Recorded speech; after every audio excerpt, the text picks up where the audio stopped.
everyone, this is Samantha from Sew Robella Creations, and today I'm going to show you how to use an Intarsia / Fair Isle knitting technique to make these dots for my polka dot pillow pattern, which you can find the link to the pattern in the description box below. So this technique is really great when you want to do some Fair Isle knitting, but you don't want all those long floats in the back. So you can see here what these dots look like, and it's great because there's no long floats, it's flat, everything is flat, and it's such an easy technique once you get the hang of it. So if you're familiar with Intarsia is taking a bunch of different strands to work up a pattern design like this that you would for a Fair Isle, but typically you work 3 colors, so the main, the contrast color, and the main again. And you're not crossing any floats, you're not crossing the yarn to make floats, you're just knitting straight up with 3 different strands. So this is similar to that, only you're going to be carrying this main color here across. So that's where the Fair Isle technique comes in. So I'll show you how to do this.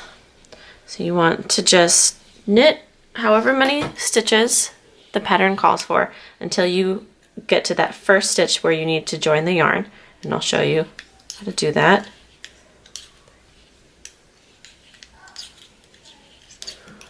Okay, so I've got a couple stitches and I'm ready to join my yarn. So all I'm going to do is insert the needle, join my new color, bring up a stitch, just like that. Now we need to secure it, so I'm going to go into the next stitch and I'm going to twist these stitches in the back. So I'm going to twist these yarn strands in the back. The main color and the working color. I'm going to bring the main color over and under and grab that and just secure that. And I'm going to keep on stitching with my new color here, however many stitches your pattern calls for. If you're following my polka dot pattern, this is the first row of the polka dots. So you have 3 stitches. This is where it gets a little tricky.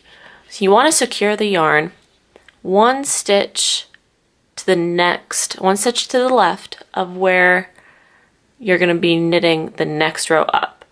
So you want to look ahead. So for this pattern, see how the next stitch is above the black.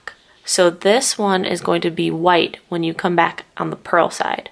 So you want to secure it on the next stitch over. So we're going to just work our black, work 2 blacks, secure the white.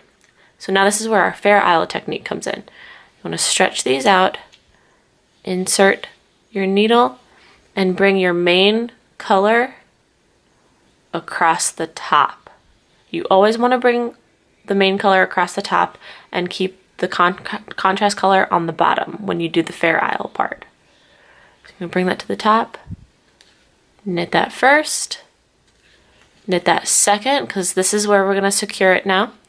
Insert to the third, and you're going to do the same thing that we did when we attached the yarn. You're going to bring the contrast, you're going to twist it once, and then twist it back. So you create this little twist here. Just hold that here and continue working your main color until you get to the new one, the new dot, and you have to start all over again. So this now is going to be left here. You can pull this tight so that you don't see it in the front.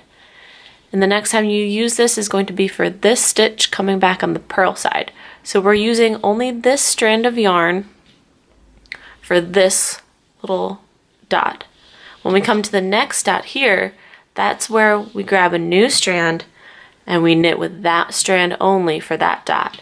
And so see how my yarn is very twisted? If you untwist it as you go, it keeps it very simple.